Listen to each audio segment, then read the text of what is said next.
एक लड़की सीढ़ियों से नीचे उतरती है और उसे एक शांत नज़दीकी पल याद आता है। जैसे ही वह कमरे के अंदर कुछ आवाज़ें सुनती है, उसे एहसास होता है कि कोई लड़की के साथ नज़दीकी पल बिता रहा है। वह दरवाज़ा खोलती है और सोचती है कि उसने ये पहले भी देखा है। क्या ये किसी मूवी में था या बस कोई सपना? जब कोई इंसान अपने पति पत्नी को किसी और के साथ ऐसी हालत में देख लेता है, तो वापस पहले जैसा कुछ नहीं रह जाता। अपने पति को किसी और औरत के साथ देखकर उसे पता चल जाता है कि अब चीज़ें कभी पहले जैसी नहीं होंगी। दृश्य बदलता है और वह अचानक जाग जाती है। हाँफते हुए महसूस करती है कि ये वही सपना था जिसमें उसका पति किसी और औरत के साथ है। उसे एहसास होता है कि शायद वह थोड़ी देर सो गई थी। वह अपना फ़ोन उठाती है और देखती है कि ब्रेक टाइम लगभग ख़त्म हो चुका है। उठते हुए वह खुद को याद दिलाती है कि अब उसे वापस काम पर जाना है। तभी एक आवाज़ उसे पुकारती है, नाहसू। वह मुड़कर देखती है, उसका बॉस खड़ा है। नाहू आदर से उसे जवाब देती है। बॉस उसे अंदर बुलाता है और कहता है कि हमें बात करनी है। अंदर जाते ही वह उसे पैसों का पैकेट देता है और याद दिलाता है कि उसने एडवांस सैलरी मांगी थी। वह पूछता है कि 1.5 मिलियन काफ़ी है या नहीं। फिर वह बड़बड़ाता है कि उसे जल्दी जल्दी पैसे निकालने पड़े क्योंकि नाहू ने बोला था कि अकाउंट में डिपॉजिट मत करना। नाराज़गी के बावजूद वह मानता है कि नाहू मेहनती है और वह ऐसा कर्मचारी नहीं खोना चाहता जो परिवार जैसा महसूस होता है। नाहेसु गहराई से झुककर शुक्रिया अदा करती है और पैसों को अपनी कोट में रख लेती है। बॉस पूछता है कि क्या अभी भी उसके आर्थिक हालात खराब हैं। नाहू सांस भरते हुए कहती है कि आजकल ऊंचे ब्याज दरों की वजह से कर्ज चुकाना आसान नहीं है। फिर वह उसके पति के बारे में पूछता है और कहता है कि सुना है उसे हाल ही में नौकरी मिली है। नाहू बताती है कि उसका पति अभी भी अप्रेंटिसशिप में है, इसलिए स्थिर कमाई मुश्किल है। लेकिन वह उसे भरोसा दिलाती है कि उसका पति मेहनत कर रहा है और हालात जल्दी ही सुधर जाएंगे। जैसे ही नाहू बाहर निकलती है, बॉस उसे जाते हुए देखता है और सोचता है कि वह कितनी मेहनत करती है, बिना आराम किए। वह धीरे से कहता है कि उसकी लगन देखकर मुझे भी और मेहनत करने का मन करता है। नाहिसु उसकी बात टालते हुए कहती है कि चलिए अब काम पर ध्यान देते हैं। काउंटर पर जब वे ग्राहक संभाल रहे होते हैं, एक वेटर आवाज़ लगाता है कि नाहसू दो और पोर्क बेली ऐड कर दो। वह हामी भरते हुए कहती है कि अभी ले आती हूँ। खाना परोसते हुए एक युवा लड़की अपने पार्टनर से धीरे से पूछती है कि उसने सारा खाना उसे क्यों दे दिया, जबकि उसने खुद ज़्यादा नहीं खाया। युवक मुस्कुराते हुए कहता है कि वह अपना ख्याल रख रहा है और अच्छा खा रहा है। उसे खाते हुए देखकर ही उसे तृप्ति महसूस होती है। रोजोंग उसे छेड़ते हुए कहती है कि अब मैं तुम्हें खिलाऊंगी। नाहू यह सब देखती है और सोचती है कि प्यार करने वाले कपल्स कितने खूबसूरत लगते हैं।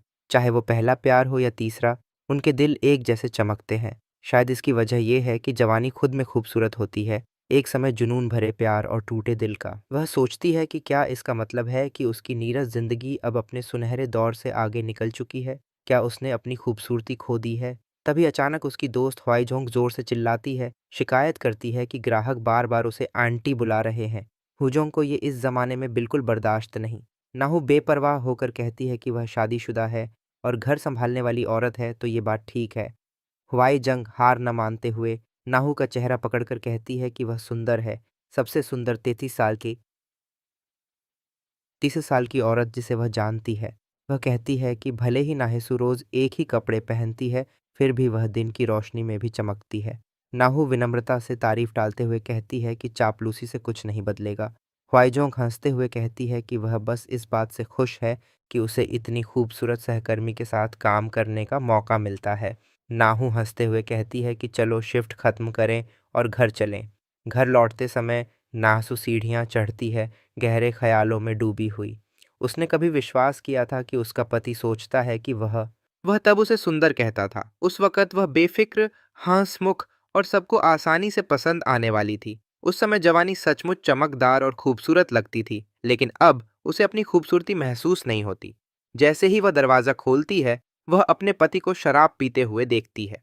वह उसकी तरफ देखे बिना कहता है कि तैयार हो जाओ और मेकअप कर लो, ये शिकायत करते हुए कि तुम हमेशा बिना मेकअप के घूमती रहती हो। वह बड़बड़ाता है कि इस वजह से उसका घर आने का मन ही नहीं करता। नाहू थोड़ी देर रुककर कहती है कि जब वह किराया ही मुश्किल से चुका पा रही है, तो मेकअप कैसे खरीदे। उसका पति मित्जरो झुंझलाकर कहता है कि 80,000 महीना कमाने वाले पार्ट टाइम वर्कर्स भी रोज मेकअप करते हैं। वह उसे आलसी और बहाने बनाने वाली कहता है। नाहू चुप रहती है, लेकिन मन ही मन सोचती है कि क्या उसे पता भी है कि आजकल कॉस्मेटिक्स कितने महंगे हो गए हैं। वह कांप जाती है इस ख्याल से कि खुद पर 1,000 भी खर्च करना पड़े। मिचेल नूडल्स चूसते हुए फिर कहता है कि उसे मेकअप करना चाहिए क्योंकि उसे यह पसंद है। उसे खाते हुए देख नाहू सोचती है कि क्या प्यार भी इंसानों की तरह बूढ़ा हो जाता है। उनका रिश्ता अब एक पुराने गीले बेसमेंट जैसा लगता है, एक ऐसा प्यार जो जवानी से भी जल्दी मुरझा गया। वह सोचती है कि क्या वक़्त ने उसकी खूबसूरती छीन ली है या फिर यह लगातार बढ़ते हुए आर्थिक बोझ का नतीजा है। तभी मिचेल शिकायत करता है कि खाना भी अच्छा नहीं है। नाहू होंठ दबाकर सोचती है कि क्या वही है जो उसे कम सुंदर महसूस कराता है, या फिर वह इसलिए अपनी चमक खो चुकी है क्योंकि वह अब भी उससे प्यार करती है। दृश्य बदलता है। हवाई जंग उसे देखकर हैरान रह जाती है और पूछती है कि ये सब क्या है। वह नाहू का ठसाठस भरा शेड्यूल गिनाती है। वीकेंड पर कसाई की दुकान में काम करना, वीकेंड पर ही मोटेल काउंटर संभालना और सुबह फूलों की दुकान खोलना। चौंक कर वह मजाक करती है कि ये तो हैरी पॉटर का टाइम टेबल जैसा है। नाहू सूखे अंदाज में जवाब देती है कि वह 48 घंटे वाले दिन नहीं जी रही। हवाई जंग अब भी यकीन नहीं कर पाती और पूछती है कि कोई इंसान इतना सब कैसे संभाल सकता है। नाहू उसकी फिक्र को नज़रअंदाज करते हुए कहती है कि शांत हो जाओ और एप्रन पहन लो, हमें दुकान खोलनी है। ख्वाईजंग झुंझलाकर कहती है, नाहू हमेशा काम के बारे में ही सोचती रहती है। बात करते करते ख्वाईजंग अचानक पूछती है कि क्या नाहू एमबीटीआई पर्सनालिटी टाइप्स के बारे में जानती है। नाहू सिर हिलाकर मना करती है। ख्वाईजंग चौंक जाती है। वह कहती है, मतलब तुम सच में नहीं जानती एमबीटीआई के बारे में? नाहू कंधे उचकाकर इनकार कर देती है। ख्वाईजंग हंसते हुए कहती है कि नाहू सच में काम के अलावा और कुछ नहीं करती। जवान होने के बाद से उसने कभी ब्रेक ही नहीं लिया, सिवाय उस वक्त के जब वह 24 साल की उम्र में फ्लू की वजह से ईआर में पहुंची थी। पहले कम उम्र में शादी संभालनी पड़ी बिना माँ बाप की मदद के। फिर वित्तीय बोझ आ गया। मिचेल माफ़ी मांगता, उसे खुश करने की कोशिश करता, लेकिन कभी असर नहीं हुआ। एक दिन वह अपराधी सा चेहरा लेकर उसके पास आया। नाहू तुरंत पूछ बैठी कि इस बार कितना, उसने उसके नाम पर कितने पैसे उधार लिए। जवाब देने की बजाय उसने उसे गले लगा लिया और पूछा कि क्या वह उसे माफ़ कर सकती है। कर्ज का सामना करते वक्त नाहू को ज़्यादा दुख या उदासी नहीं हुई। उसने बस स्वीकार कर लिया। उसने सोचा कि अगर वह कड़ी मेहनत करेगी तो किसी दिन ये सब चुका पाएगी। लेकिन कभी-कभी अचानक भावनाओं की लहर इतनी गहरी आ जाती कि बस रोने का मन करता, और फिर भी कर्ज बाकी रहता। उनका प्यार रोशनी से भी तेज बुझ गया। अचानक एक हैंडसम नौजवान रेस्टोरेंट में दाखिल होता है। झोंक उत्साहित होकर उसे दिखाती है और कहती है, वो रोज वाला लड़का है। नासु हैरान होकर देखती है। हुजोंग समझाती है कि वह एक खूबसूरत लड़का है जो रोज गुलाब खरीदता है, और चूंकि उसका नाम कोई नहीं जानता, इसलिए पार्ट टाइम वर्कर्स ने उसे यही नाम दे दिया। हवाई जोंग फटाफट उसका ऑनर्डर लेने दौड़ जाती है। नाहू उसे देखती है और सोचती है कि वह भी अभी तो जवान है। हुजोंग उस युवक से मुस्कुराते हुए पूछती है कि क्या वह फिर फूल लेने आया है। जैसे ही उसने अपना ऊंचा कॉलर झुकाया, हुजोंग की आंखें चमक उठीं, लेकिन उसके सवाल का जवाब देने के बजाय वह नौजवान सीधा नाहेसू की ओर देखता है और कहता है कि वह ऑर्डर देना चाहता है। नाहू चौंक जाती है और राजंग भी उतनी ही हैरान। उसके दिमाग में अपनी सहकर्मी की बातें गूंजती हैं। वो हैंडसम लड़का जो रोज गुलाब खरीदता है। उसी पल साफ हो गया कि वह कोई आम ग्राहक नहीं है। उसमें कुछ अलग था, कुछ अजीब सा। उसकी निगाहें सीधे नाहेसू पर टिकी हुई थीं। नाहेसू ने धीरे से पूछा, क्या वही रोज वाला गुलाबों का बुके? नौजवान ने हामी भरी और कहा कि उसे अच्छा लगा कि उसने याद रखा। नाहेसू जब गुलाब निकाल रही थी, उसके मन में ख्याल आया कि दुनिया में दो तरह के लोग होते हैं। एक जो सबकी नज़रों का केंद्र होते हैं, जैसे किसी नॉवेल या फिल्म के हीरो, और दूसरे जो बस कहानी के एक्स्ट्रा होते हैं, जिन पर कोई ध्यान नहीं देता। पास खड़े उस शख्स को देखकर उसने मान लिया कि वह पहले वाले ग्रुप का है, जबकि खुद को वह हमेशा दूसरे ग्रुप का हिस्सा समझती रही। जैसे ही उसने बुके उठाकर उसे थमाया, उसने मजाक में कहा कि वो फिर वही बुके लेने आया है, सोचते हुए कि वह हमेशा पहल करता है जो उसे खींच दिलाती है। शायद यही वजह थी कि यह आदमी जो अचानक उसकी ज़िंदगी में घुस आया था, उसके दिल पर इतनी गहरी छाप छोड़ गया। उसके जाने के बाद प्रोजांग उत्साह से कहती है कि कितना अमेजिंग था यह, और पूछती है कि उसने नोटिस किया कि वह वहीं खड़ा था लेकिन सिर्फ नाहू से ही ऑर्डर करना चाहता था। नाहू कहती है कि उसे शक है कि वह आदमी उसके लिए ही आता है, क्योंकि वह सिर्फ वीकेंड की सुबह दिखाई देता है जब वह होती है, और उसने कभी बॉस से बात नहीं की। नाहू मानती है कि उसने आज पहली बार उसे सच में गौर से देखा है। यह सुनकर हुजंग हैरान रह जाती है। उसे यकीन नहीं होता कि नाहू ने इतने महीनों से रोज आने वाले उस आदमी को कभी नोटिस ही नहीं किया।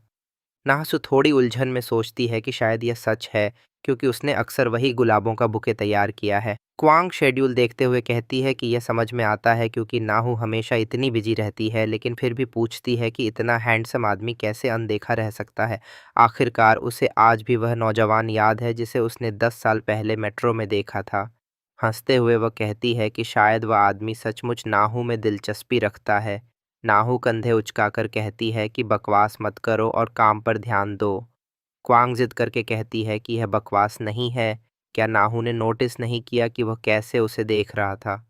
नाहू बेपरवाही से मजाक करती है कि शायद उस नौजवान ने कोई अजीब दवा खा ली थी जो उससे बड़ी औरत को पसंद करने लगा। वह तो कम से कम 10 साल छोटा दिखता है। हुजोंग उसकी बात काटकर कहती है कि नासु कुछ नहीं जानती। अब तो बड़ी उम्र की औरतों को डेट करना ट्रेंड बन गया है, कौन जाने।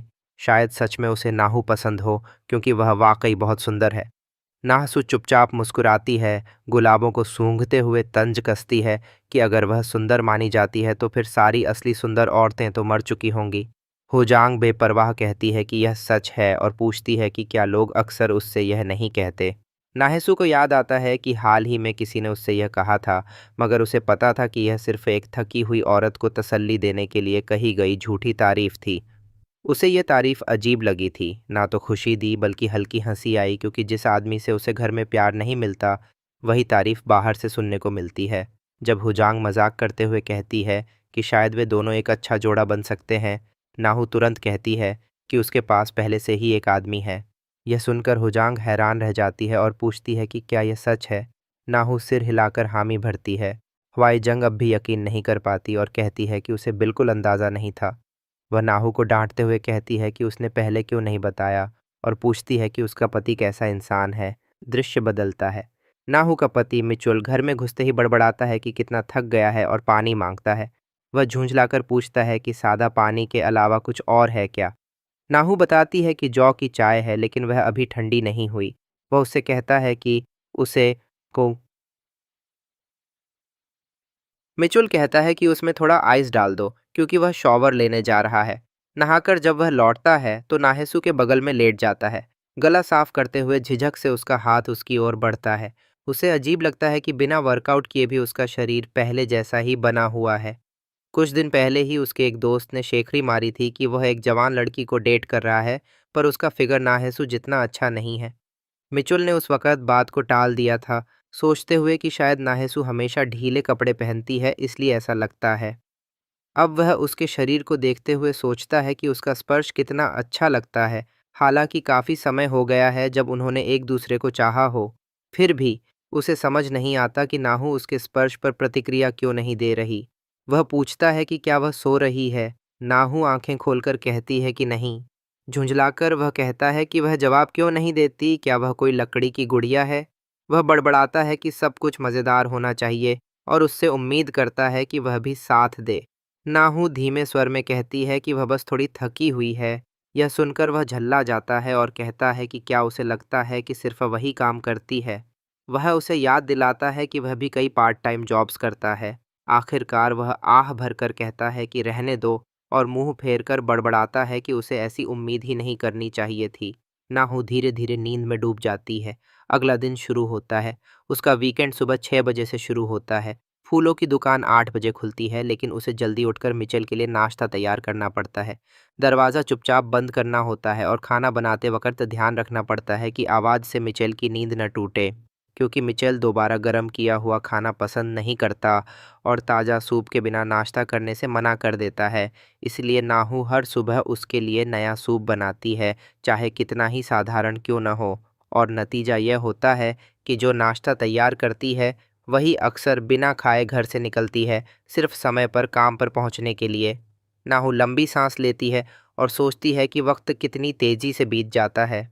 दुकान पहुंचकर जम्हाई रोकते हुए वह सोचती है कि उसे बस लंच तक किसी तरह सहना है, क्योंकि भूख पहले ही सताने लगी है।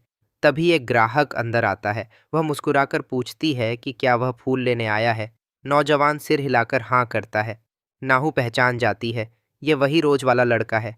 वह पूछती है कि क्या फिर से वही रोज बुके चाहिए, करीब 10 गुलाब वाला। आदमी विनम्रता से हामी भरता है। इस बार नाहू गौर से उसे देखती है। उसका चेहरा जितना आकर्षक है, उसकी आवाज भी उतनी ही मोहक है। धीमी गहरी आवाज में वह हाँ कहता है। नाहू के कानों को यह अजीब सी गुदगुदी दे जाती है। वह रसीद थमाते हुए बताती है कि कुछ पुराने ऑर्डर पेंडिंग हैं, इसलिए थोड़ा समय लग सकता है। वह उसे बैठकर इंतजार करने का निमंत्रण देती है।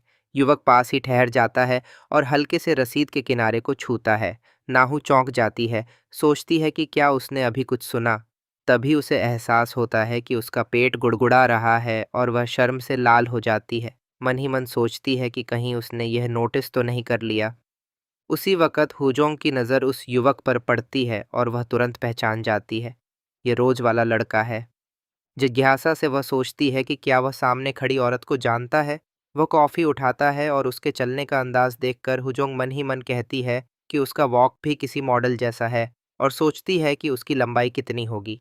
वह हल्की हंसी हंसती है और सोचती है कि आखिर किसके बेटे ने इतना शानदार आदमी पैदा किया। जैसे ही नाहेसु बुके तैयार करती है, वह आवाज़ लगाती है कि उसका ऑन ऑर्डर तैयार है। युवक उसे लेकर बाहर निकल जाता है, लेकिन तभी नाहू का ध्यान एक सैंडविच बॉक्स पर जाता है जो उसने पीछे छोड़ दिया था।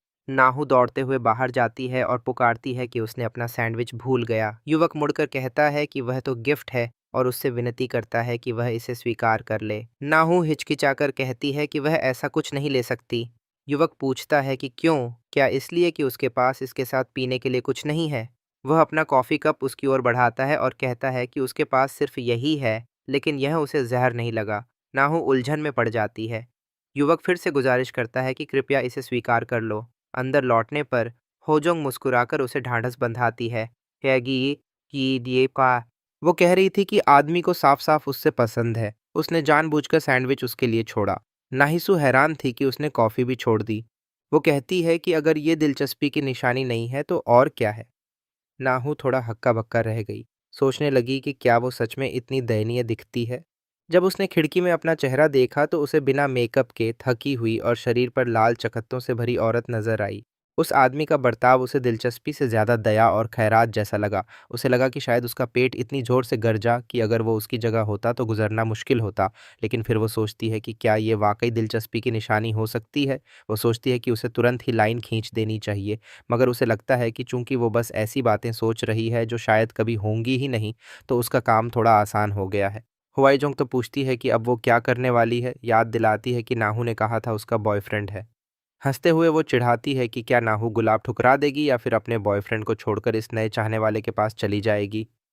नाहू थोड़ी देर रुककर साफ करती है कि उसका कोई बॉयफ्रेंड नहीं है, उसका पति है। गुजोंग हैरान हो जाती है और कहती है कि जब नाहू ने कहा था कि उसके पास कोई आदमी है तो असल में उसका मतलब पति था, न कि बॉयफ्रेंड। माफी मांगते हुए वो मानती है कि उसे पता नहीं था कि नाहू शादीशुदा है। नाहू को याद आता है कि उसका पति हमेशा कहता था कि उन्हें ये जाहिर नहीं करना चाहिए कि उन्होंने बहुत पहले से कर्ज बांट लिया था और सिर्फ घर पर ही उसे पति बुलाना चाहिए।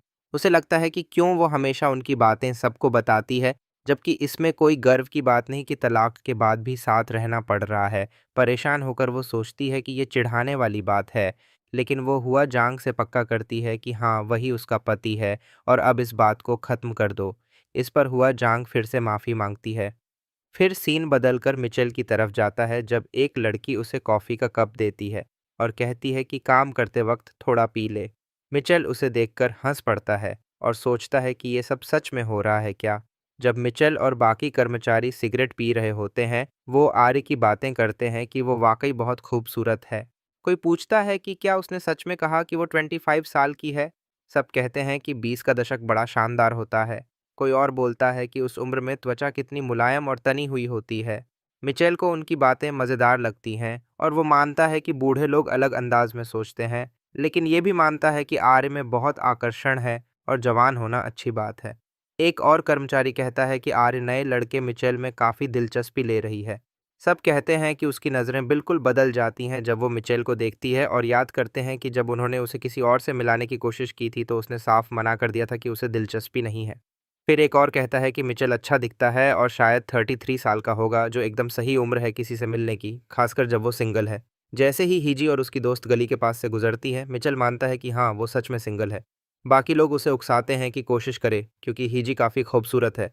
मिचेल सोचता है और पूछता है कि क्या उसे कोशिश करनी चाहिए। सीन बदलकर घर पर आता है जहां मिंगचेल टीवी देख रहा है। नाहसू पूछती है कि काम कैसा चल रहा है। मिंगचेल जवाब देता है कि उसे पूछने में इतनी देर लगी और ताना मारता है कि क्या अचानक वो अपने पति की फिक्र करने लगी। वो कहता है कि हर काम मुश्किल होता है और पूछने का क्या फ़ायदा जब वो आराम कर रहा है और नाहू उसे तंग कर रही है। नाहू कहती है कि वो तंग नहीं कर रही, बस ये समझा रही है कि जैसे ही उसे तनख्वाह मिलेगी वो जल्दी कर्ज चुका देंगे और फिर दोबारा शादी करेंगे। मिचो हंसकर कहता है कि वो हमेशा बस दोबारा शादी की बातें करती है और क्या उसे सच में लगता है कि जब कर्ज चुक जाएगा तो वो ऐसा करेगा। वो पूछता है कि वो उसके बिना कैसे जिएगी और चेतावनी देता है कि औरत जब ज़्यादा तंग करती है तो आदमी भाग ही जाता है। फिर वो कहता है कि उसे कुछ खर्च के पैसे चाहिए और नाहू के पास आकर पीछे से उसे गले लगा लेता है। वो कहता है कि उसे नया परफ्यूम खरीदना है। नाहू शक से पूछती है कि क्यों, जबकि वो तो कभी परफ्यूम लगाता ही नहीं।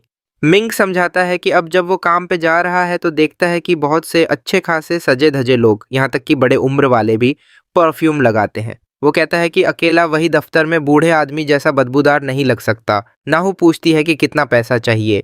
मिंग बताता है कि लगभग 2 लाख वॉन। वो जिद करता है कि उसकी उम्र में तो कम से कम डिपार्टमेंट स्टोर का ब्रांड लेना चाहिए। कहता है कि वो बच्चों वाला सस्ता परफ्यूम नहीं खरीदेगा। कंधे उचकाते हुए कहता है कि अगर तुम पैसे नहीं देना चाहती तो रहने दो। नाहसु सोचती है कि इस महीने उनका खर्चा बहुत ज़्यादा हो गया है क्योंकि मिचू को नौकरी मिली। उन्होंने नया सूट और जूते पर बहुत पैसे खर्च कर दिए और ये भी सच है कि जब कोई काम शुरू करता है तो कुछ वक्त तक खर्च आमदनी से ज़्यादा हो जाता है। चाहे जितना भी बचत करो फिर भी घाटे में रहते हैं। वो सोचती है कि शायद उसे और काम करना पड़ेगा। वो मानती है कि वो पहले ही वीकेंड पर दोपहर से शाम तक मोटल में काम करती है। अगर उसके बाद रात की शिफ्ट कन्वीनियंस स्टोर पर ले ले तो उनके टाइम आपस में नहीं टकराएंगे। उसे बस नींद कम करनी होगी। ये सोचते हुए वो अपना वेतन लिफाफा निकालती है। उसे याद आता है कि मिचेल ने कहा था परफ्यूम लगभग 2 लाख वॉन का आता है। वो एक नोट लिखती है कि बाद में अलग रखे पैसे से परफ्यूम खरीद लेगी। नाहसू को लगता है जैसे उसके पास कोई पहेली सुलझाने के लिए 24 घंटे मिले हों। वो अपने दिन को हिस्सों में बांटती है, बाकी समय काम से भर देती है, सब अपने सुखी परिवार, अपने सुखी घर के लिए। सीन बदलकर दोस्तों के पास आता है जो एक दूसरे से पूछते हैं कि आज डिनर का सुझाव क्यों दिया। वो मजाक करते हैं कि चमत्कार होते रहते हैं क्योंकि उसने पहली बार डिनर के लिए ऑफर किया। उसे गुलाब वाला लड़का बम कहते हैं। उसका दोस्त डोंगवोक पूछता है कि क्या वो सच में ठीक है क्योंकि उसे शोरगुल वाली जगह पसंद नहीं। ब्याम कहता है कि साथ बैठना अच्छा लगता है। वो पूछता है कि किसे बुलाएं और बे कहता है कि वो अपने जानने वालों को बुला लेगा। जब डोंगबुक पूछता है कि और कोई, बम हाँ करता है। डोंगबुक कहता है कि अगर वो कहे कि डिनर पे चलो तो बहुत सी लड़कियां दौड़ी चली आएंगी। उसे अजीब लगता है कि जो आदमी सस्ती रेस्टोरेंट में जाने से मना करता है वही अब ये कर रहा है। डोंगबुक कहता है कि उसने अपने 2 दोस्तों को बुला लिया है और पूछता है कि क्या वो चलने को तैयार है। बे जवाब देता है कि उसने पहले ही किसी को बुला लिया है। जब वो जाने की तैयारी करते हैं तो डोंगवोक नोटिस करता है कि वो आजकल काफ़ी तेज़ी से फैसले ले रहा है और खलुश भी दिखता है। सीन बदलकर रेस्टोरेंट में आता है जहां कोई 2 बियर मंगाता है और कहता है कि मर्द हरकत पे पागल हो जाते हैं, कितने आसान होते हैं। वो कहता है कि अगर पत्नी समझदार और स्नेही हो तो वो स्वाभाविक रूप से पैसा भी कमाएगी और परिवार के लिए कुर्बानी भी देगी।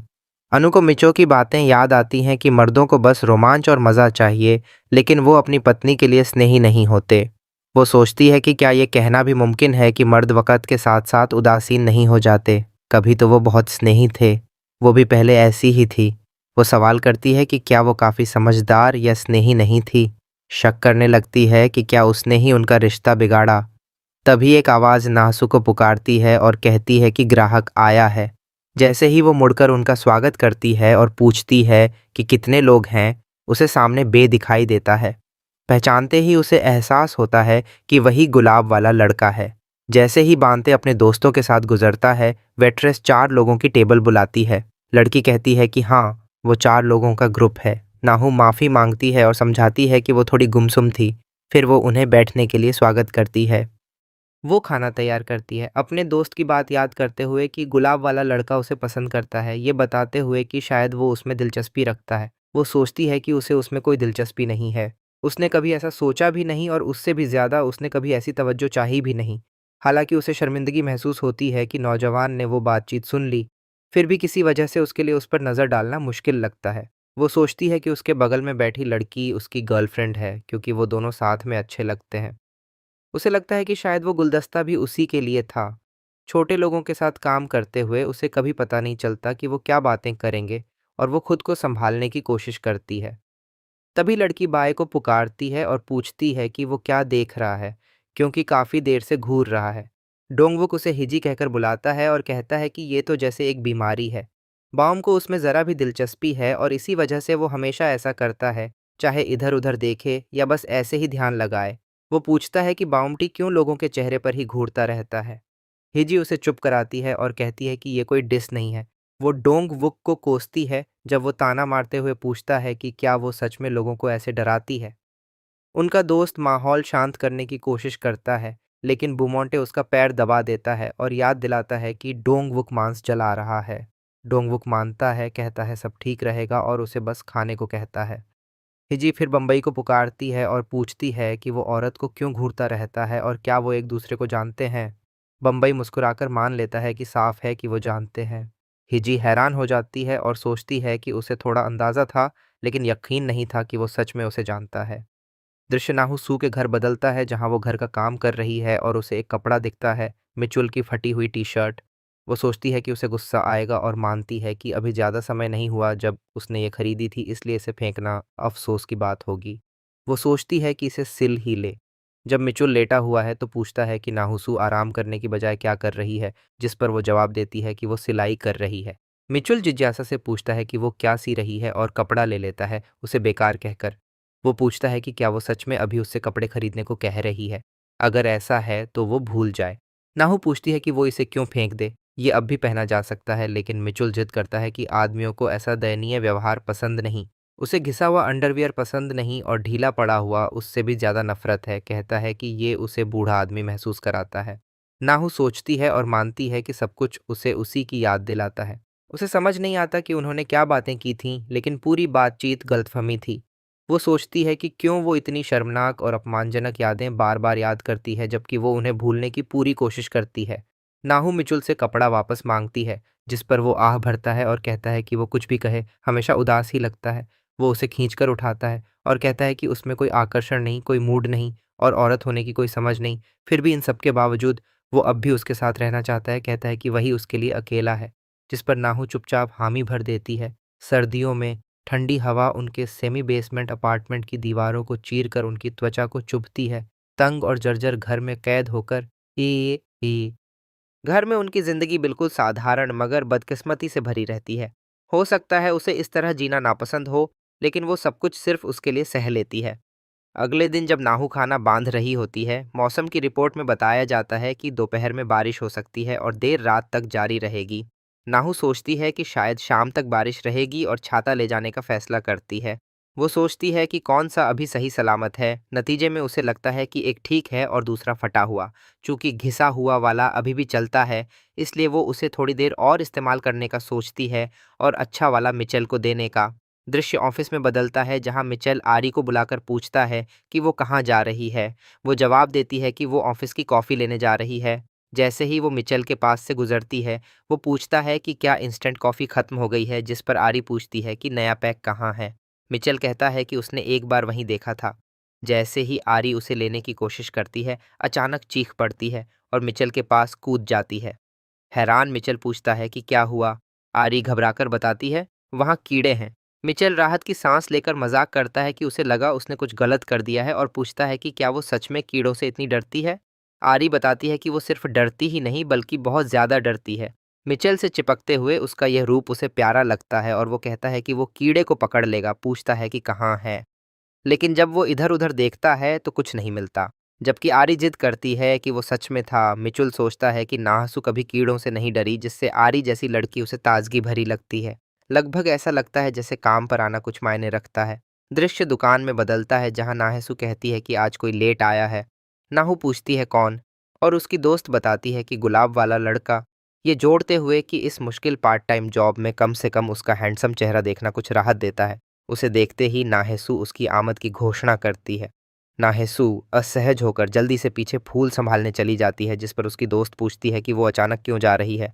जैसे ही बायोन अंदर आता है, वो नाहेसू को निकलते देखता है और काउंटर की ओर बढ़ता है।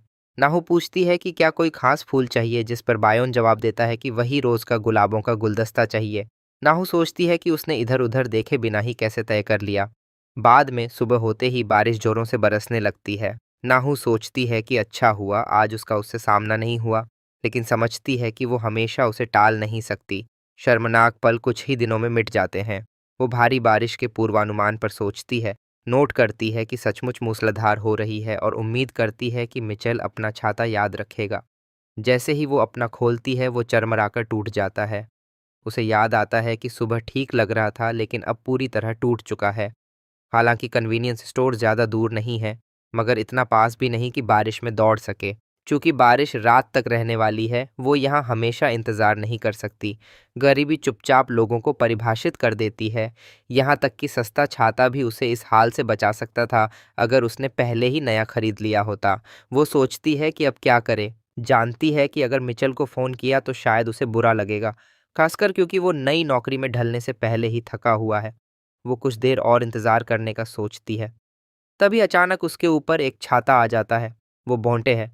वो पूछता है कि वो कहाँ जा रही है, लेकिन नाहेसु कहती है कि वो ठीक रहेगी और बताती है कि उसका घर थोड़ा दूर है, इसलिए वो आगे बढ़ जाए। लेकिन बियामोंटे वहीं रुकता है और कहता है कि बारिश तो सुबह तक रहने वाली है, तो क्यों ना छाता शेयर कर लें। ये सुनकर नाहेसु को लगता है जैसे आसमान ही उसका मजाक उड़ा रहा हो कि उसने इतनी बड़ी गलती कर दी।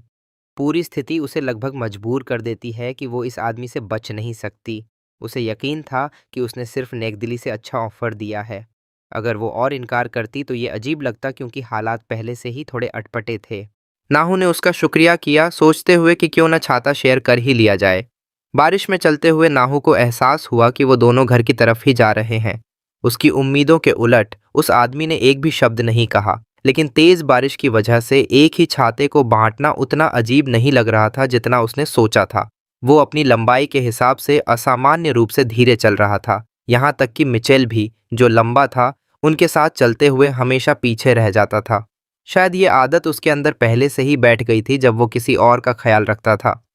नाहू ने आखिरकार कहा कि उसकी गर्लफ्रेंड को ये पसंद नहीं आएगा और पूछा कि अगर उसे पता चला कि उसने किसी अजनबी के साथ छाता शेयर किया तो क्या होगा।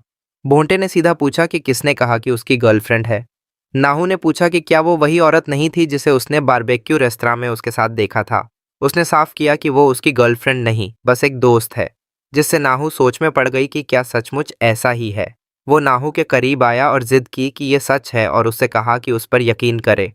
हैरान नाहू ने जवाब दिया कि वो करती है, हालांकि ये शब्द उसके लिए अजीब लगे, जैसे वो हालात को पूरी तरह समझ नहीं पा रही थी। तभी पीछे से एक कार तेजी से गुजरी और बाय ने जल्दी से नाहू को खींच लिया ताकि छींटे से बचा सके। माफी मांगते हुए उसने कहा कि गाड़ी बहुत तेज आ गई थी और उसे डर था कि वो चोटिल न हो जाए। नाहू ने उसे भरोसा दिलाया कि वो ठीक है, लेकिन उसके मन में यह ख्याल रहा कि वो स्थिति कितनी डरावनी थी। बेचैनी महसूस करते हुए उसने कहा कि वो लंबा है और नोट किया कि उसने उसे पूरी तरह से छींटों से बचा लिया। उसने बस हामी भरी और नाहू ये सोचने से नहीं रुक पाई कि ये उसकी कल्पना से ज्यादा था। कोई अजनबी किसी के लिए इतना क्यों करेगा। अब जब उसने देखा कि उसका कोट पूरी तरह भीग चुका था जबकि उसके कपड़े मुश्किल से गीले थे, वो सोचने लगी कि क्या उसे पूछना चाहिए कि क्या वो उसमें दिलचस्पी रखता है। अगर ऐसा है तो उसे तुरंत ही सीमा खींच लेनी चाहिए। नाहू ने पूछा कि वो उसके साथ इतना अच्छा क्यों है, जिस पर उसने मुस्कुराकर माना कि उसने पकड़ लिया और कहा कि उसके इरादे हैं। नाहू उसकी बात से सहम गई और उसने साफ किया कि वो बस उसे जानना चाहता है। नाहू ने उसे नजरअंदाज किया जबकि बुमोटे ने पूछा क्यों नहीं। उसने कहा कि वो जवान है और औरतों में लोकप्रिय लगता है, तो वो किसी बड़ी उम्र की औरत को क्यों डेट करना चाहता है। इसके जवाब में उसने पूछा कि जवान और लोकप्रिय होना क्यों उसे किसी बड़ी उम्र वाले के साथ घुलने मिलने से रोकना चाहिए। नाहू ने सख्ती से कहा कि ये मुमकिन नहीं और उससे रुकने को कहा क्योंकि वो पहुंच चुके थे। दरवाजे पर खड़े होकर नाहू ने उसका आज के दिन के लिए शुक्रिया किया, जिस पर उसने पूछा कि क्या अब भी वो अजनबी ही रहेंगे। नाहू ने हामी भरी कि हाँ, रहना चाहिए। उस आदमी ने सिर हिलाया और कहा कि उसने साफ साफ सुन लिया है और फिर चला गया। उसे जाते हुए देख नाहू ने सोचा कि वो और जिद करेगा, लेकिन उसने उसकी बात उम्मीद से ज्यादा आसानी से मान ली।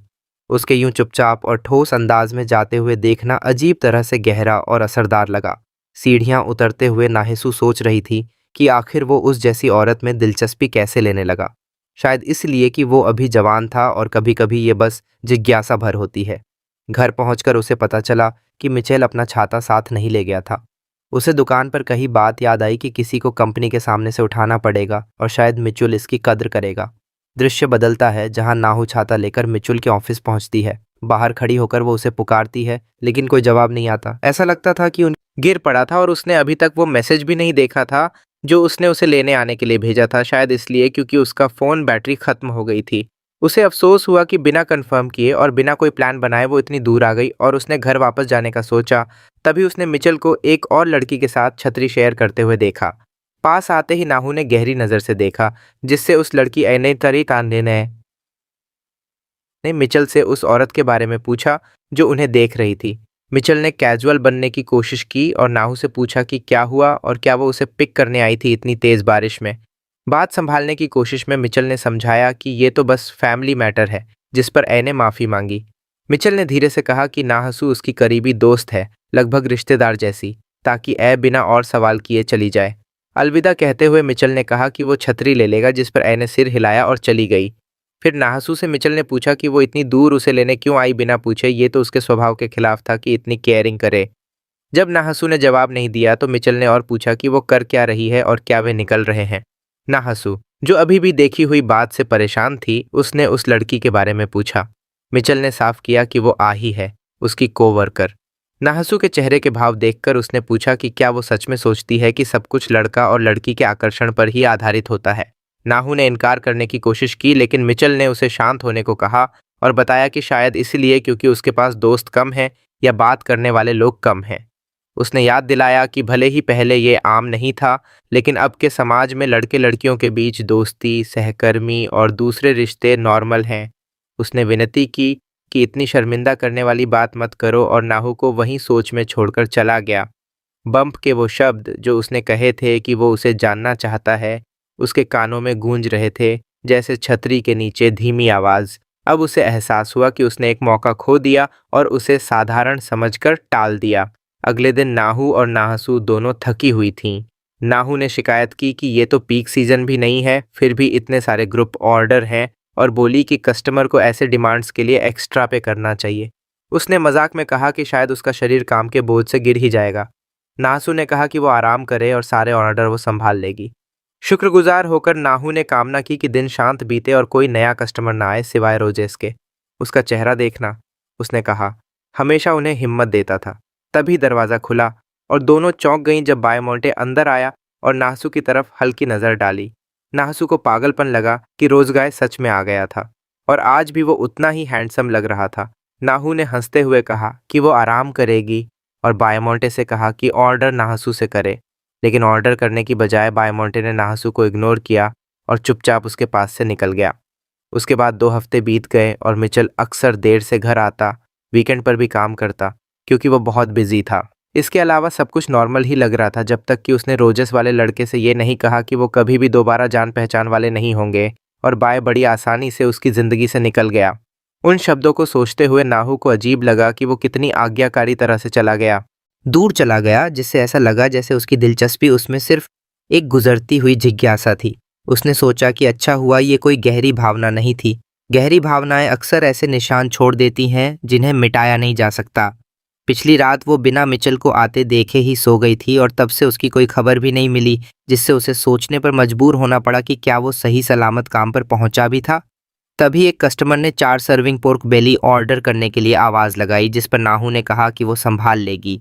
कस्टमर के एक कर्मचारी ने बॉस से पूछा कि यहाँ आकर कैसा लग रहा है, शायद अब तलाक के बाद बेहतर महसूस कर रहे होंगे। बॉस ने हामी भरी और कहा कि अब उसे अपनी एक्स वाइफ की परेशान करने वाली डांट सुननी नहीं पड़ती। उसने जोड़ा कि अब उसे अपने से कम उम्र के कर्मचारी के साथ बैठकर अजीब भी नहीं लगता और कंपनी भी धीरे धीरे बढ़ रही है। उन्होंने ये भी माना कि जब कारोबार स्थिर हो जाएगा तो वो अपनी दूसरी जवानी का मज़ा ले सकेंगे। बॉस ने नाहसू की तरफ नज़र डाली और सोचा कि अगर वो उसके जैसी किसी से नई जिंदगी शुरू कर पाए तो परफेक्ट होगा। वो कंपनी डिनर के दौरान उसे देखता रहा था और समझा था कि वो मेहनती है और उसे आलीशान जिंदगी की आदत नहीं। दोनों में बस 10 साल का ही अंतर था और चूंकि वो रेगुलर कस्टमर था, नाहसू को शायद पता था कि वो बॉस है। उसे लगा कि अगर वो दिलचस्पी दिखाए तो नाहसू बहुत खुश होगी।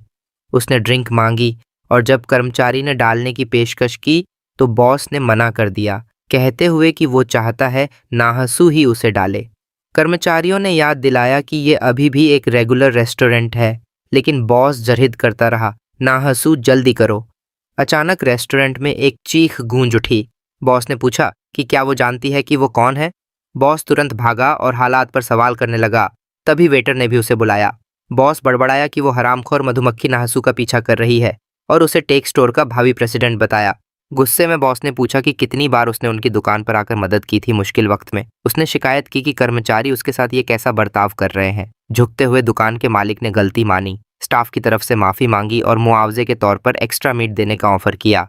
लेकिन कस्टमर ने मना कर दिया और नाहसू को घुटनों पर बैठने का हुक्म दिया। उसने मन ही मन सोचा कि नाहसू जैसी जगह पर काम करने वाली लड़की इतनी घमंडी क्यों बन रही है। उसे लगा कि उसका घमंड तोड़ना जरूरी है। दुकान मालिक ने सख्ती से मना कर दिया कि चाहे आदमी कितना भी गुस्से में क्यों न हो, वो कर्मचारियों के साथ ऐसा सलूक नहीं कर सकता। कस्टमर ने ताना मारते हुए पूछा कि क्यों नहीं, खासकर जब उसने मंदी के वक्त उनकी दुकान को सहारा दिया। उसने धमकी दी कि वो अपने बिजनेस फ्रेंड्स में खबर फैला देगा और सब आना बंद कर देंगे। बिना झिझक नाहू घुटनों पर बैठ गई, माफी मांगते हुए बोली कि उसे माफ कर दें। दुकान मालिक ने उसे रोका, लेकिन नाहू ने जोर देकर कहा कि कस्टमर का नाराज होना उसकी ही गलती है।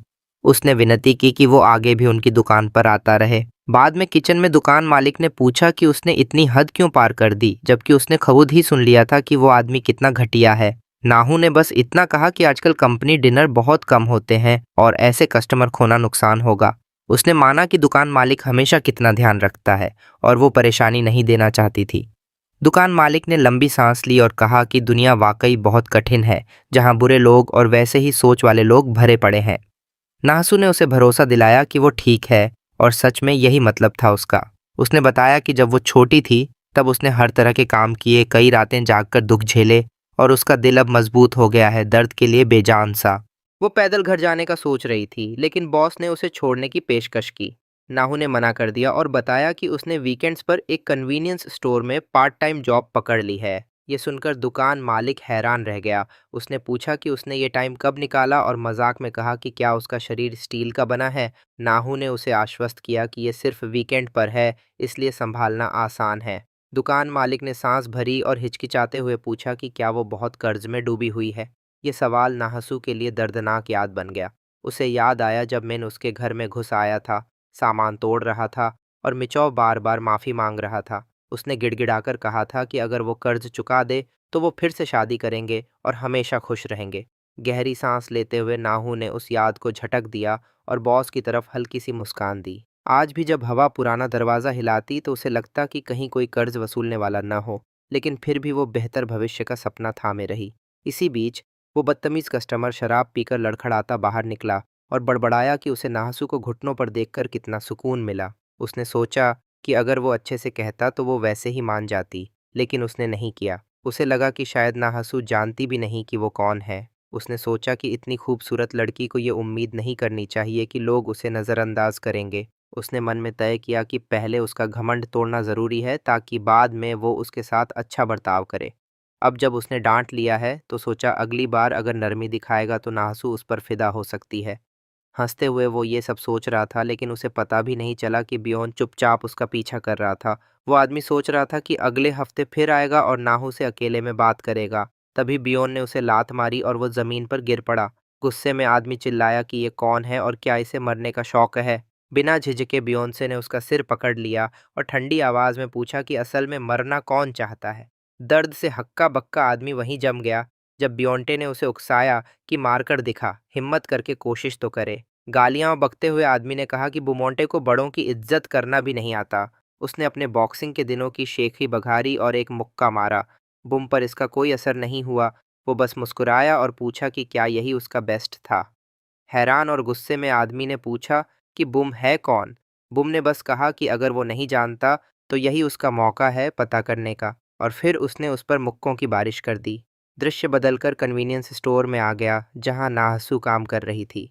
रात में करने के लिए बहुत काम था, लेकिन अकेले काम करने की शांति आसान लग रही थी। कस्टमर कम थे तो वो काउंटर पर झुककर ऊँघ रही थी। तभी कोई अंदर आया। उसने नज़र उठाई और ठिठक गई। वो रोज वाला लड़का था। उसे देखकर उसने सोचा कि क्या वो वाकई एक ही मोहल्ले में रहते हैं। पहले फूलों की दुकान पर, फिर रेस्टोरेंट में, और अब यहाँ भी मुलाकात हो गई। चूंकि वो अकेली काम कर रही थी, उसे नज़रअंदाज करने का कोई रास्ता नहीं था। सोचते हुए कि उन्हें तो अजनबी होना चाहिए, नाहू ने ठान लिया कि उसे किसी और कस्टमर जैसा ही ट्रीट करेगी, लेकिन जैसे ही उसने पूरी तरह उसकी तरफ देखा, उसने उसके चेहरे पर पट्टी देखी। उसके चेहरे पर नज़र डालते ही नाहू हैरान रह गई और सोचा कि आखिर उसके चेहरे को क्या हुआ। वो देखकर दंग रह गई कि बाओमे का चेहरा नीला पड़ा था, होंठ फटे थे। चाहे जैसे देखो, ये सब असली था। उसने सोचा कि कौन सा नीच इंसान किसी बच्चे को इतना पीट सकता है। परेशान होकर उसने सोचा कि उसे क्या करना चाहिए, जबकि उन्हें अजनबी ही बने रहना था। उसने मुंह फेर लिया और मन ही मन कहा कि ये ठीक नहीं है। अगर उसने सिर्फ पट्टी बांध ली और दवा नहीं लगाई तो हालात और बिगड़ेंगे। जब बायामोंटे और नाहसू कुछ पल चुप रहे तो नाहसू ने सोचा कि शायद उसे लगा होगा कि वो दखल दे रही है। हाँ, अचानक से टोकना थोड़ा बेवकूफ़ी जैसा ही था, लेकिन तभी बियोंटे मुस्कुराया और पूछा कि अब उसे क्या करना चाहिए। फिर वो नाहसू के करीब आ गया और उससे पूछने लगा। नाहू ने नोटिस किया कि उसकी बोलने की टोन अजीब तरह से सभ्य थी। उसने सोचा कि क्या वो अभी भी छोटा है, लेकिन बात को छोड़ते हुए उसे कहा कि उसके पीछे आओ। बायोमेट को समझ आया कि ये अनौपचारिक बोलने का तरीका था जो काफ़ी अलग था। जब बायोम टी उसके पीछे बाहर आया तो नाहसू ने पैकेट वापस उसे दिया और समझाया कि ये दवा है जो स्किन को ठीक करती है। जब बै ने माना कि उसे इसका इस्तेमाल करना नहीं आता तो नाहसू ने कहा कि उसे थोड़ा समझदार होना चाहिए। फिर रुककर उसने उससे पैकेट मांगा। जैसे ही उसने दवा निकाली, बाउंटे ने रोकने की कोशिश की, लेकिन नाहू ने कहा कि चाहे जलन हो सह लो, और उसने मरहम उसके होंठों पर लगा दिया। उसने पूछा कि क्या बहुत दर्द हो रहा है, लेकिन बायमोंटे ने मना कर दिया और बोला कि बस थोड़ी गुदगुदी हो रही है। जिज्ञासा से नाहू ने पूछा कि उसकी उम्र कितनी है। बायमोंट ने कहा कि वो एडल्ट है। उसका जवाब अजीब लगा, जिससे नाहसू ने और उसकी उम्र पर शक किया। उसने सोचा कि कोई बड़ा बच्चा क्यों यहाँ वहाँ मारपीट कर रहा है, लेकिन बायम ने इनकार कर दिया। जब उसने पूछा कि उसके चेहरे को क्या हुआ, तो उसने जोर देकर कहा कि ये उसकी गलती नहीं है, बस इसलिए क्योंकि वो गरीब है। नाहू ने चुपचाप माना कि उसका घर भी थोड़ा ऐसा ही था, और इन शब्दों ने उसका दिल डूबो दिया। एक गरीब जिंदगी उसकी जैसी, उसका छोटा सा रूप जो हिंसा से बच नहीं पाता था और गरीबी में भटकता था। उस पल में उसने उस लड़के में खुद को देखा। उसे समझ आया कि अब वो उसे नज़रअंदाज नहीं कर सकती, और जब उसने उसकी गहरी काली आंखों में देखा तो उसका दिल अचानक दर्द से भर गया। उसके चेहरे के भाव देखकर भोंटे ने पूछा कि क्या वो दिल से कमज़ोर है। नाहू ने हाँ में सिर हिलाया, याद करते हुए कि पिछली बार उसने पूछा था कि क्या वे जान पहचान कर सकते हैं। इस बार उसने मान लिया और कहा कि हाँ, उन्हें एक दूसरे को जानना चाहिए। बाय ने छेड़ते हुए पूछा कि क्या वो उसे नूना बुला सकता है, लेकिन नाहू ने साफ इनकार कर दिया और कहा कि उसे आंटी बुलाए। बाय ने मान लिया और मुस्कुराकर भगवान की तारीफ की। जब नाहू ने पूछा कि ये किस लिए, तो बै ने मुंह फेर लिया और सोचा कि शायद उसे उस पर तरस आ रहा है। दृश्य बार में शिफ्ट हुआ, जहां मिनक अपने कर्मचारियों के साथ पार्टी कर रहा था। वो बस तीसरे राउंड पर था और सोच रहा था कि क्यों उसे उस घटिया घर वापस जाना चाहिए। ऑन्डी, जो पास में बैठी थी, पहले ही नशे में थी। जब उसके बॉस ने उसे एक और ड्रिंक ऑफर की तो वो हिचकिचाई, जिस पर उसने पूछा कि क्या वो उसका ऑफर ठुकरा रही है। आही ने तुरंत मना किया और ड्रिंक डाल दी। मिचल जानता था कि ये सोजू और बियर का मिक्स है 5 लोगों के लिए। आही, जो पहले से बहुत सोजू पी चुकी थी, चक्कर आने लगी और उसका रंग बिगड़ गया। वो मिचेल की वजह से तीसरे राउंड में थी और सोच रही थी कि सब इतने उत्साहित क्यों हैं। अब ये सब परेशान करने लगा था। मिचेल ने एक और ड्रिंक डाली, उसे आही की तरफ बढ़ाया और उसका ग्लास ले लिया जैसे उसे इम्प्रेस करना चाहता हो। उसने कहा कि इसे पी लो, ये सिर्फ बियर है। आही के पेट में तितलियां उड़ने लगीं। उस पल में उसे बहुत अच्छा लगा, जैसे उसे ये सब पसंद हो।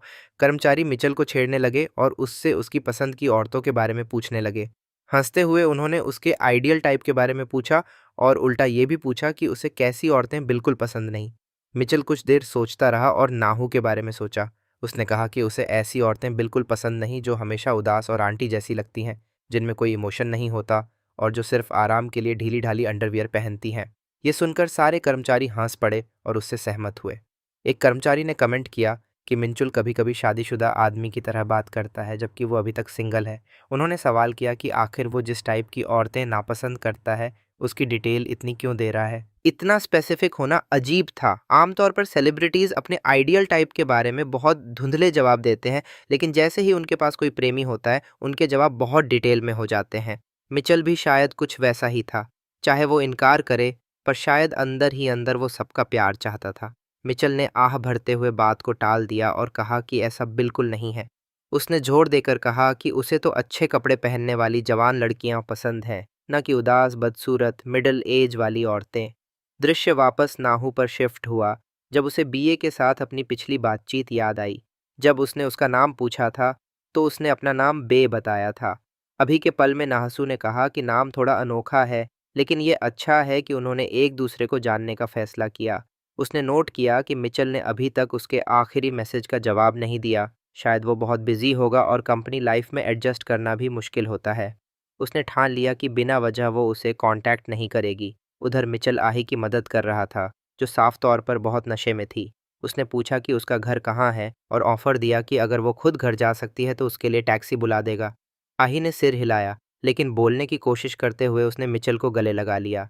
उसे अजीब लगा कि मिचेल बाकी लड़कों से कितना अलग है और उसे सच में पसंद आ रहा था। उलझन में वो सोच रही थी कि उसे क्या करना चाहिए। खुद से बोली कि क्यों ये इतना परेशान कर रहा है, उसे बस ऐसे बर्ताव करना चाहिए जैसे वो कुछ जानती ही नहीं। और मिचेल से भी यही कहा कि वो भी वैसे ही करे जैसे और मर्द करते। उसने जिद की कि बस एक और ड्रिंक, सिर्फ एक और। मिचेल ने बिना कोई एक्सप्रेशन दिखाए पूछा कि वो कहाँ जाना चाहती है। जब नाहू स्टोर में थी, मिचू ऑडी के साथ अच्छा वक्त बिता रहा था। उसी दौरान एक मनहूस एहसास नाहसू के ऊपर छा गया, जैसे गर्मी की रात की चिपचिपी नमी जो गाढ़ी और घुटन भरी थी, पिघली हुई सड़क पर चिपकी तारकोल की तरह। जैसे जिंदगी उसे चेतावनी दे रही थी कि पिछली सारी बदकिस्मतियों के बावजूद उससे भी गहरी खाई उसका इंतजार कर रही है। दूसरी ओर मिचुआही के साथ हर पल का मजा ले रहा था। काम के बाद जब नाहसू सड़क पर चल रही थी तो उसने सोचा कि पूरी रात जागकर काम करना कितना मुश्किल है और उसे अपनी अगली शिफ्ट से पहले नींद की कितनी ज़रूरत है। जब वो घर पहुंची तो हैरान रह गई कि मिंचेल अभी तक नहीं लौटा। दृश्य अगले सुबह शिफ्ट हुआ जब मिचेल उठकर नाहसू को कॉल करता है। उसने समझाया कि कंपनी डिनर देर तक चला, इसलिए वो पास के बाथ हाउस में सो गया। उसने जोड़ा कि वो बच्चा नहीं है और पूछा कि क्या सच में वो गुमशुदगी की रिपोर्ट करने वाली है, सिर्फ इसलिए कि वो 2 बार बाहर रुका। उसने ताना मारते हुए पूछा कि क्या उसे बुरा लगता है कि वो घर पर नहीं है, ताकि नाहसू उसे डांट सके। लेकिन जैसे ही मिचेल ने आही को आते देखा, उसने जल्दी से कॉल काट दी और कहा कि उसे जाना है। नाहसू अपने ख्यालों में डूब गई और सोचा कि क्या मिचेल फिर कोई मुसीबत कर रहा है। आदत के हिसाब से उसके मन में चिंता आ गई, लेकिन उससे भी ज़्यादा वो उसके बेरुखी से हैरान थी। बेवकूफ़ी से उसने खुद को समझाया कि ये कोई बड़ी बात नहीं। उसे पता भी नहीं चला कि उसका दिल धीरे धीरे गम से सूखता और मरता जा रहा था। दृश्य में एक लड़का सड़क पर चलता हुआ दिखा जब बे ने उसे पुकारा और उसका नाम लिया, जीव। पास खड़े ज्यू को हैरानी हुई कि क्या हो रहा है, क्योंकि बायोम तो आमतौर पर नाम भी याद नहीं रखता था, लेकिन यहाँ वो उसे नाम से बुला रहा था। जब बुम ने फिर से ज्यू को आवाज़ दी तो ज्यू ने उसकी तरफ देखा और पूछा कि उसे याद भी कैसे रहा। बे ने समझाया कि वो दोनों एक ही सेकेंड ईयर क्लास में थे। ज्यू ने इसकी पुष्टि की और याद किया कि बाओमे की डेस्क के चारों तरफ हमेशा स्टूडेंट्स रहते थे। उसने सोचा कि क्या बायमोंटे तब भी उनके ग्रुप का हिस्सा था, क्योंकि शुरू में उसकी अच्छी इमेज बनी हुई थी। चुप रहने वाले बच्चों को परेशान न करना। हालांकि उसके जैसे लड़के आमतौर पर दूसरों की परवाह नहीं करते थे। अचानक बे ने ज्यू से एक फेवर मांगा, जिससे ज्यू शक करने लगा कि कहीं ये कोई नया स्कैम तो नहीं है। जब ज्यू ने पूछा कि क्या फेवर है तो बायोंटे ने बस उसके पैर का साइज पूछ लिया। ज्यू हैरान हुआ और बोला कि उसकी हाइट के हिसाब से उसके पैर बड़े हैं, इसलिए वो टूना इंडाडेम का साइज पहनता है। बायोंटे को वो परफेक्ट लगा और उसने शूज स्वैप करने का सुझाव दिया, जिससे ज्यू चौंक गया। बायोंटे के जूते हरमन ब्रांड के थे, जिनकी कीमत लगभग 8000 KRW थी, जबकि ज्यू के जूते पुराने हो चुके थे, जिनकी कीमत मुश्किल से 500 KRW थी। ज्यू सन्न रह गया, समझ नहीं पाया कि क्या कहे। जब बी ने पूछा कि क्या ये ना है, तो ज्यू हिचकिचाया लेकिन मान गया, हालांकि उसे यकीन नहीं हुआ कि इतने महंगे जूते सच में स्वैप करना ठीक है। उसे तो ये तक लगा कि कहीं ये बुलिंग का नया तरीका तो नहीं, लेकिन बायोंटे ने उसे यकीन दिलाया कि सब ठीक है और फेवर करने के लिए धन्यवाद कहा। जू ने कंधे उचका दिया और कहा कि धन्यवाद की ज़रूरत नहीं है, हालांकि उसके मन में ये एहसास था कि जैसे उसने लाखों खो दिए हों। जब उसने बायोम टी को जाते देखा तो उसके दिमाग से ये बात नहीं निकली कि शायद लड़कियां सही कहती हैं। बायोमेट सच में अच्छा बच्चा लगता था, फिर भी उसमें अजीब सा अकेलापन और दूरी झलकती थी। बॉम्ब बाद में एक स्टोर के बाहर लेट गया और सोते सोते खो गया।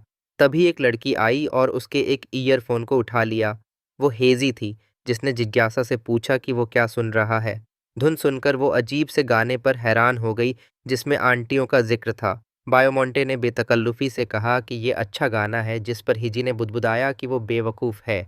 फिर उसने उसके जूतों की ओर इशारा किया और पूछा कि उनमें क्या गड़बड़ है। साफ झलक रहा था कि कुछ गड़बड़ है। ये देखकर हेज़ी ने कहा कि ये तो उसके पहनने वाले जूते जैसे नहीं लगते और पूछा कि उसने ऐसे जूते पहनना कब शुरू किया। बम्प ने बस इतना कहा कि ये अच्छे हैं। हेज़ी ने हैरानी से पूछा कि क्या वो सच में सीरियस है? जब उसने हाँ कहा तो उसने उसे पागल कहा। बाहर डोंगवुक और उसके दोस्त घूम रहे थे जब उनमें से एक ने हेजी को बायोमोंटे के साथ खड़े देखा। जलन से डोंगवुक का दोस्त बोला कि लोग बायम को इतना क्यों पसंद करते हैं। डोंगवुक ने ठहाका लगाते हुए कहा कि ये तो साफ है, सब उसके सुंदर चेहरे की वजह से है। उसने मजाक उड़ाते हुए पूछा कि क्या उस लड़के ने कभी आईना देखा है। डोंगवुक के दोस्त ने गाली दी और उसे बेवकूफ़ कहा और बोला कि अपना चेहरा देखो। उसने ताना मारते हुए कहा कि डोंगवुक तो बे के लेवल का कहीं से नहीं है और मजाक उड़ाया कि हेजी ने कितनी जल्दी डोंगवुक को पीछे छोड़ दिया। ये सुनकर डोंगवुक गुस्से से भर गया और उसे चुप रहने को कहा, जबकि वो हेजी की ओर देख रहा था, जो अब भी उसकी तरफ देख रही थी। जलन में जलते हुए डोंगवुक चुपचाप वहां से चला गया। दृश्य कन्वीनियंस स्टोर पर शिफ्ट हुआ, जहां नाहू ने अचानक माफी मांगी। हैरान नाहू ने पूछा कि क्या हुआ। नाहू ने आह भरते हुए कहा कि शायद उसने गलत समझ लिया था कि रोज वाला लड़का उसमें दिलचस्पी रखता है, जबकि अब वो सिर्फ किसी और के लिए फूल खरीदता है। हर बार जब वो ये देखती उसे लगता कि उसने एक बेकार की गलतफहमी पैदा कर दी और उसे थोड़ा अपराध बोध होता। नानहू ने चुपचाप उनकी पिछली मुलाकात याद की, लेकिन ये तय किया कि उसका जिक्र नहीं करेगी। आखिरकार नानेशु खुश लग रही थी, यहाँ तक कि बे के बारे में ख्वाब देख रही थी। कह रही थी कि उसकी आवाज़ कितनी प्यारी है और वो इंतज़ार नहीं कर सकती कि वो फिर से दुकान पर आए। तभी बे दुकान में दाखिल हुआ, मुस्कुराते हुए। नाहू जम गई। हैरान थी ये देखकर कि किसी ने उस चेहरे को खरोंच दिया था जिसे वो एक नेचुरल खजाना मानती थी। जैसे ही बॉम नाहेसू के पास आया, उसने कैजुअली कहा कि वो फूल खरीदने आया है। नाहेसू एकदम चौंक गई और अचानक उसे एहसास हुआ कि वो कितना करीब है। बैम ने मुस्कुराते हुए कहा कि उसे पहले से ही उसका ऑर्डर पता है। अब तो वे एक दूसरे को जानते थे। नाहू खड़ी हुई और बोली कि वह रोजे बुके तैयार कर देगी और उससे इंतजार करने को कहा। जैसे ही वह फूल लेने बाहर गई, वह उसके पीछे गया और चारों तरफ देखते हुए पूछा कि क्या दुकान में जान पहचान वालों के लिए कोई स्पेशल ऑफर है। नाहू ने सीधा जवाब दिया कि ऐसा कुछ नहीं है। बै ने फिर मजाक किया कि कम से कम कर्मचारी को जानने वालों के लिए तो डिस्काउंट होगा। नाहेसू यह सब देखकर हैरानी से जड़ हो गई कि आखिर दोनों के बीच क्या चल रहा है। बोंते ने डिस्काउंट की बात को नज़रअंदाज कर दिया और कूल अंदाज में पूछा कि नाहेसू बाद में क्या कर रही है। इस पर उसने चेतावनी दी कि अगर वह ज़्यादा जोर डालेगा तो डांट ज़रूर पड़ेगी। भीतर ही भीतर बायोम मुस्कुराया और मन ही मन चाहा कि उसे डांट मिले। काम खत्म होने के बाद जब नाहेसू दुकान से बाहर निकली तो बायमोंट ने पूछा कि वह क्या करने वाली है। उसने माफ़ी मांगते हुए कहा कि उसे काम पर वापस जाना है और उसके पास उसके लिए समय नहीं है। बायमोंटे ने माना कि वह पहले से ही जानता था और कहा कि वे मीट रेस्टोरेंट में उस दिन मिले थे। नाहेसू ने भी माना कि यह सच था। बायोम ने कहा कि वे मुश्किल से एक दूसरे को जान पाए हैं और वह हमेशा बहुत बिजी रहती है। नाहेसू ने बस कहा कि सभी बड़े लोग बिजी होते हैं। इस पर बायोम ने सवाल किया कि क्या सच में ऐसा है और बोला कि वह बड़ा नहीं बनना चाहता। यह सुनकर नाहेसू थोड़ी हैरान हुई और उसने देखा कि वह कितना थका हुआ लग रहा था। उसने सोचा कि क्या आजकल के सभी बच्चे ऐसे ही हैं। बायमोंटे ने फिर पूछा कि वह उसे ऐसे क्यों देख रही है। नाहसू चुपचाप सोच रही थी कि उसकी हाइट शायद 199 सेमी होगी। उसने उसकी लंबाई की तुलना मचिल से की जो 180 सेमी था, लेकिन बायमोंटे और लंबा लग रहा था। बूम ने चिढ़ाते हुए कहा कि उसे मर्दों की हाइट्स के बारे में काफ़ी जानकारी है। नाहसू ने तुरंत इनकार किया और बोली कि ऐसा इसलिए है क्योंकि वह मचेल के साथ 13 साल से रह रही थी और उसके कपड़े तक चुनती थी, यहाँ तक कि उसका अंडरवियर भी। बाय स्टेप करके और पास आया और मजाक में बोला कि उसे जलन हो रही है। नाहिसू ने पूछा उसका मतलब क्या है। उसने उसे समझाया कि जलन की कोई बात नहीं क्योंकि वह पहले से ही उससे बहुत लंबा है। इस पर बोंग हंस पड़ा। नाहू ने पूछा कि वह किस बात पर हंस रहा है। बायोम ने बात टाल दी और उसे दुकान तक छोड़ने का ऑफर दिया। नाहू ने हामी भर दी और उसे यह इशारा अजीब तरह से प्यारा लगा। चलते चलते नाहू ने देखा कि बायांटे के जूते काफ़ी पुराने और घिसे हुए थे। उसने सोचा कि वह इतना अच्छा दिखता है कि पुराने जूतों में भी चलता है, लेकिन फिर उसने सोचा कि वह रोज़ फूलों पर पैसे क्यों खर्च कर रहा है बजाय किसी ज़रूरी चीज़ जैसे नए जूतों पर। जिज्ञासावश उसने पूछा कि वह रोज़ फूल कैसे खरीद पाता है और क्या यह पैसे कहीं और खर्च करना बेहतर नहीं होता। बाइट ने मुस्कुराते हुए जवाब दिया कि गरीब लोग फूल नहीं खरीद सकते, ऐसा कोई नियम नहीं है। यह सुनकर नाहुआ ठिठक गई। उसके शब्द उसके उदासीन से संसार में एक रंग की तरह खिले। उसने महसूस किया कि उसकी सोच कितनी संकुचित थी। उसे अचानक शर्म आई कि उसने हमेशा दूसरों के लिए सजावट और दावतें तैयार कीं, लेकिन कभी अपने लिए कुछ सुंदर देने के बारे में नहीं सोचा। उसने चुपचाप उसकी बात मान ली और उसे साथ चलने के लिए धन्यवाद कहा। बायोमटी मुस्कुराया और कहा कि उन्हें अक्सर मिलना चाहिए और उसे फूल थमा दिए। दृश्य बदल गया और आहरी मिशेल को ढूंढ रही थी कि कहीं वह सिगरेट पीने तो नहीं गया। तभी एक कर्मचारी ने मिशेल को आवाज दी और पूछा कि आहरी के साथ सब ठीक चल रहा है। यह सुनकर आरी चुपचाप कोने से ध्यान से सुन रही थी। कर्मचारी ने कहा कि वह जलता है क्योंकि आहरी पहले तो घमंडी लग रही थी, लेकिन असल में वो काफी मिलनसार उस आदमी ने कहा कि औरतें अक्सर जल्दी अपना मन बदल लेती हैं और जैसे जैसे बड़ी होती हैं वैसे वैसे रूप रंग से ज्यादा दौलत पर ध्यान देने लगती हैं। उसने बेहूदे ढंग से मिचेल को सलाह दी कि उन्हें जवान रहते ही पकड़ लेना चाहिए और यहाँ तक पूछ लिया कि क्या मिचेल उसके साथ इतना आगे बढ़ चुका है। यह सुनकर मिचेल झुंझला गया और बीच में ही काटते हुए पूछा कि क्या वह सच में असिस्टेंट मैनेजर है। जब उस आदमी ने हाँ कहा तो मिचेल ने ठंडे लहजे में कहा कि कंपनी में कुछ साल गुजारने के बावजूद वह अभी भी असिस्टेंट मैनेजर ही है और शायद इसी वजह से दूसरों की जिंदगी की चुगली करने का टाइम उसके पास है। उसने तंज कसते हुए पूछा कि वह बार बार मुस्कुरा क्यों रहा है। उसे बीटी कहकर चुप रहने को कहा। यह कहकर मिचेल वहां से चला गया और असिस्टेंट मैनेजर गली में बड़बड़ाते हुए गालियां देने लगा। मिचेल मीनवाइल खुद ही मुस्कुराया और सोचा कि यह मजाकिया है कि जो आदमी औरतों से सिर्फ बार में मिला है वह उसे लेक्चर देने चला था। तभी आरी भागकर मिचेल के पास आई और उसे कसकर गले लगाया। उसने माना कि शुरू में उसे शक था कि शायद वे बहुत तेजी से आगे बढ़ रहे हैं, खासकर क्योंकि उसने सुना था कि अक्सर मर्दों की दिलचस्पी शारीरिक संबंधों के बाद कम हो जाती है। लेकिन उसे लगा कि मिचेल अलग है, एक खास इंसान। मिचेल ने उसे और करीब खींचा और आरी प्यार से भरकर मन ही मन वादा करने लगी कि वह उसे कभी जाने नहीं देगी। ये वही आदमी है जिसे उसने अपना हमेशा के लिए समझ लिया। घर पर नाहिसू ने मच्छुल के लिए डिनर बाहर रख दिया और एक नोट छोड़ दिया जिसमें लिखा था कि वह अपने पसंदीदा स्पेयर रिब्स को गर्म कर ले। लेकिन नाहिसू अकेली बैठी थी जबकि मच्छुल आरडी के साथ डिनर का मजा ले रहा था। रात गहराने लगी और माहौल ठंडा पड़ गया। अकेलापन महसूस करते हुए नाहू को बायोमटी का मैसेज मिला जिसमें उसने उसे गुड लक कहा था। यह पढ़कर उसके चेहरे पर मुस्कान आ गई। उसने सोचा कि बायोमटी अपने मासूम और ताजगी भरे अंदाज में अब भी दुनिया की सख्ती से अछूता लगता है। वह बिल्कुल एक रोमांटिक लड़के जैसा दिखता था जो फूल सिर्फ दूसरों के लिए ही नहीं बल्कि अपने लिए भी खरीदता था। उस रात बाद में होटल में काम करते हुए नाहेसू से एक कस्टमर ने कमरे की मांग की।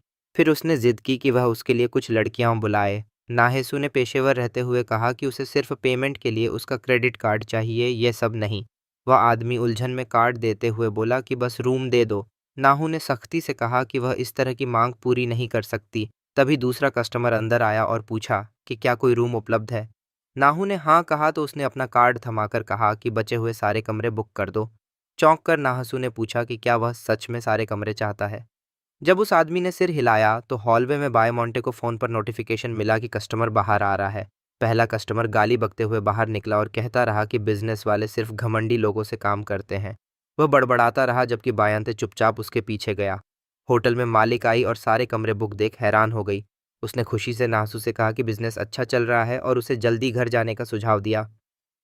नाहू थकी हुई लेकिन राहत पाकर जाने की तैयारी करने लगी और उसे अजीब सा सौभाग्य महसूस हुआ। यहाँ तक कि अंधेरी सड़कें, जो आमतौर पर रात में डरावनी लगती थीं, उसे अप्रत्याशित रूप से आरामदेह लगीं।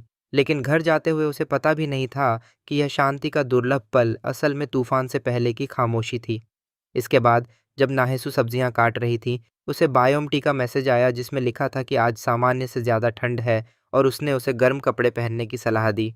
उसके लगातार आने वाले मैसेज उसे बार-बार याद दिलाते थे कि वह काम में नाहू बहुत खुश महसूस कर रही थी। उसे लगा कि जवानी सचमुच डराने वाली ताजगी से भरी होती है, क्योंकि बायोमटी के हर अप्रत्याशित मैसेज से उसे लगता जैसे उसके कपड़ों की बाहों में कोई क्षणभंगुर जवानी की खुशबू फैल रही हो।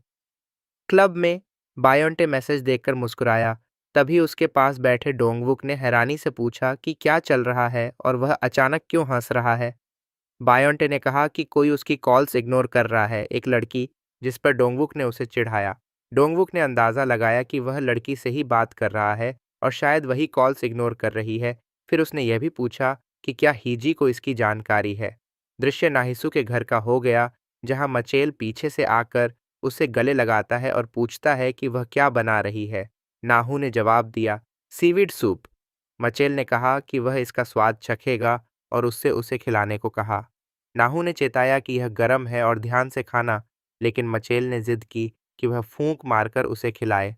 जब नाहू ने सूप ठंडा करके उसे खिलाया तो उसने पूछा, कैसा लगा? मचेल ने कहा कि ठीक है और मजाक में पूछा कि किसकी पत्नी अच्छा खाना बनाती है। असल में मिचेल ऐसे इसलिए बोल रहा था क्योंकि उसे दूसरे औरत के साथ बिताए दिनों का कोई अपराध बोध नहीं था, बल्कि थोड़ा उदास था जब उसने देखा कि नाहासू घर पर उसके लिए खाना बना रही है।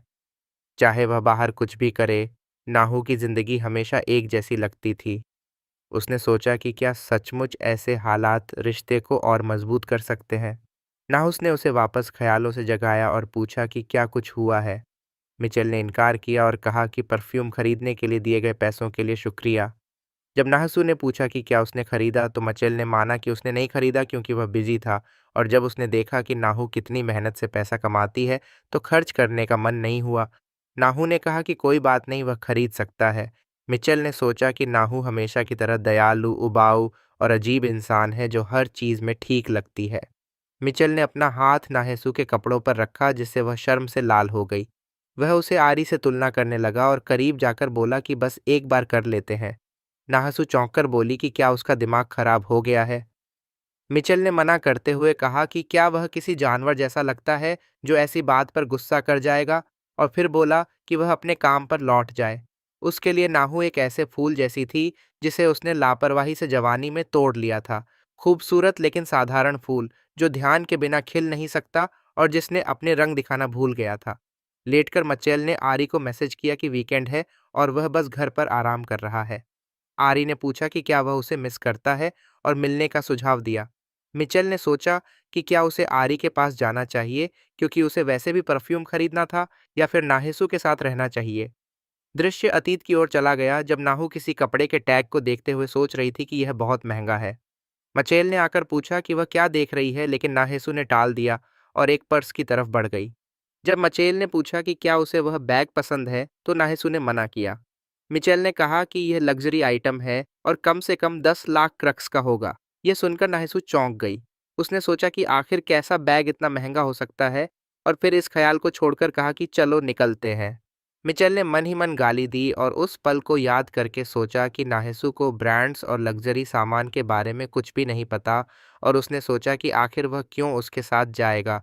बिना ज़्यादा सोचे उसने आरी को मैसेज किया कि वे बाद में मिलें। दृश्य बदलकर बाय टी की ओर गया जिसे मिचेल और आरी की तस्वीरों की खबर मिली। उसने बिना हिचकिचाए उन तस्वीरों को जला डाला। अगले दिन नाहसू नींद में झपकी महसूस कर रही थी। उसे लग रहा था कि उसकी आंखें बार बार बंद हो रही हैं, जबकि उसकी कन्वीनियंस स्टोर पर शिफ्ट बाद में थी। तभी वह तो बस इस वीडियो में इतना ही। अगर आपको यह वीडियो पसंद आया हो तो आप वीडियो को लाइक और सब्सक्राइब कर सकते हैं, और अगर ये वीडियो आपको अच्छा लगा हो तो आप इस वीडियो पर दिए गए क्यूआर कोड से मुझे कुछ पैसे भेज सकते हैं। इससे मेरी काफ़ी मदद हो जाएगी। आप सबका धन्यवाद मेरा वीडियो अंत तक देखने के लिए। तो मिलते हैं किसी और वीडियो में। Bye bye.